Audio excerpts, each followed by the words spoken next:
So let's read the faces of Tim Kaine, former attempt to get the vice presidency with Hillary Clinton, and Pete Hegseth, who is Trump's choice for heading up the Department of Defense. First thing I got to comment here, and the reason I'm doing this, I don't usually do face diagnosis from this kind of picture. I like a head-on, non-smiling kind of look. It gives greater diagnostic value. But he's being grilled by the Senate. This is a very adversarial thing. Okay, I don't watch much TV, but I watched a little bit of this, and I'm looking at Tim Kaine, and I'm looking at him through my diagnostic eye, and I'm looking at Pete through my diagnostic eye, and I'm kind of cranky about this thing. So this is the pot calling the kettle black. I'll get to that when we talk about the tip of the nose. Here we go. There are 9 face shapes. Tim Kaine is a bucket face. Intellectually pretty bright, thought leader, likes to put things in his bucket. Tends to overthink. The woulda, shoulda, coulda energy is very common in the bucket face. Pete is a classic iron face. Strong, stable, stubborn. Give this guy a job, he's going to get it done. Persevere, diplomatic, take it to the end in anything that he does. He will just be unbelievably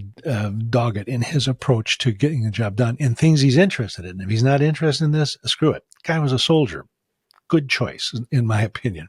So, hairline. When you have a receding hairline, you like to kind of be in control. Again, this high intellect, you use your intellect almost as a weapon over other people. And the receding hairline just says we like to use that. The narrow hairline that Pete has, when the hair comes and almost touches the eyebrows, this indicates some strict upbringing. He probably was requested to conform to parental wishes. Again, that's not good or bad. It just kind of is. Forehead. There's some lines on the forehead. On Tim's forehead, these lines go across and they kind of dip in the middle. This dip in the middle, the lines indicate an intestinal weakness. So gas and bloating is a common symptom that you see. Pete's are very straight. Again, anything straight, think straightforward. Tim's are kind of dipped. When we see this, our colon, our large intestine comes up on the right, it turns by the liver, it traverses the abdomen, transverse colon, turns by the spleen, descends, descending colon, then it's this S-shaped sigmoid colon, and then out comes poop. So when it's dipped like this, it will definitely give us some digestive indicators. This is a sign of a deficient large intestine energy. This is where, in traditional Chinese, every organ has an emotion that goes with it. The deficient emotion of a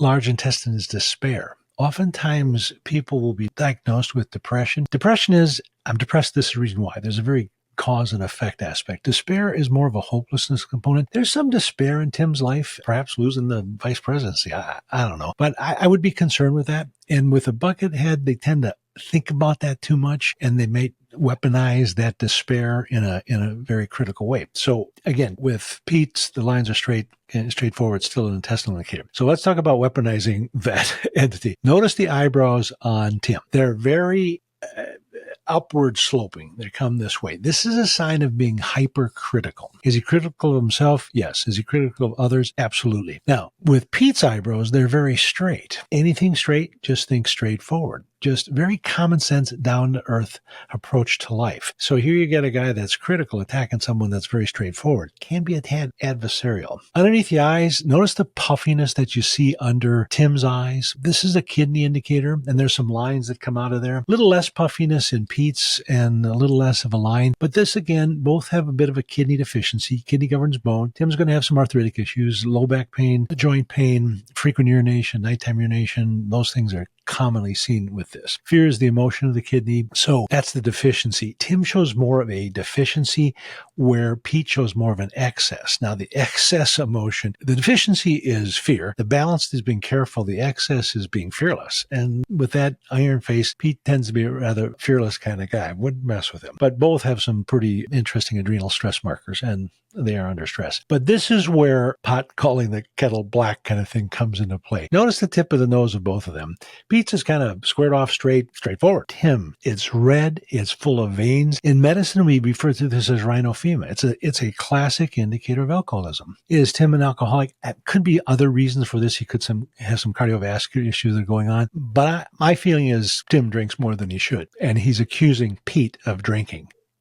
Yeah, Pete drank. They had to carry him home passed out when he was in his 20s. I'm not endorsing that as a good lifestyle choice, but when you're young, you don't have a lot of wisdom. As we get older, we get more wisdom, and our bodies crap out of us, so kind of sucks. But I find that a rather interesting thing. I did not like that interaction. That's what I saw that caused me to want to choose these two pictures. Lips, very thin lips, and thicker lips for Pete. So the thin lips indicate very controlling emotions, very determined, very terse, very businesslike. That's Tim. Pete, here's what becomes kind of interesting. The thicker the lips, it indicates emotionalism, very expressive.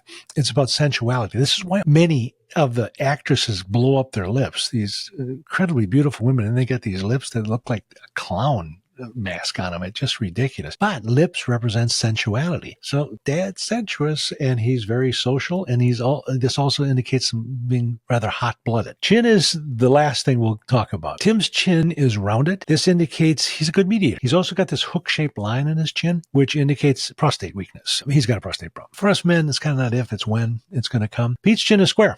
It's straight. Again, straightforward. That determination comes through in the chin. The little cleft in the chin, this indicates a little bit of a tendency to be prone to addictions, and the chin represents your reproductive system. So you enjoy sex more than the average individual. Certainly, if you have this, there is a little more inclination to enjoy sex. In his youth was an issue. Now he's got these incredibly deep fouling lines. So these lines come from the corner of the nose and come the corner of the mouth. In Tim, they're there, but he's kind of smiling. They're also called smiling lines. Nasal labial lines. Fouling lines mean purpose and spiritual strength. Tim's are not that strong, and he's a lot older.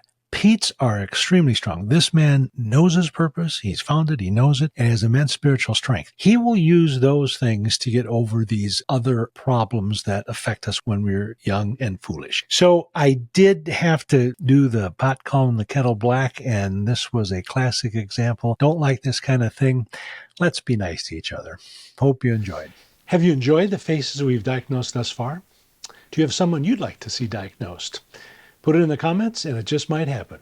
Hope you enjoy.